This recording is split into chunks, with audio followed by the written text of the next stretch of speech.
আসসালামু আলাইকুম সম্মানিত ভিউয়ার্স, যারা আমাদের সাথে যোগাযোগ করবেন তারা নিত্য নতুন ভুট্টার সাইলেজ পাবেন।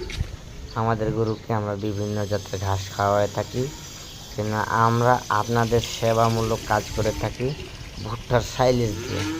তাই তাৎক্ষণিক আমাদের সাথে যোগাযোগ করুন ভুট্টার সাইলেজের জন্য। আপনি যে কোনো সময় যে কোনো মূল্যে সারা বাংলাদেশ সারা বাংলাদেশ যে মূল্যে বিক্রি করবে আমরা তার থেকে অন্তত পক্ষে 1 টাকা হলেও কম রেট দিয়ে থাকি। এটা গ্যারেন্টি সহকারে চ্যালেঞ্জ। তাই আপনারা এক্ষুনি যোগাযোগ করুন, আর দেরি না করে আপনার গরুর মোটা তাজাকরণের জন্য ভুট্টার সাইলেজ। আসসালামু আলাইকুম।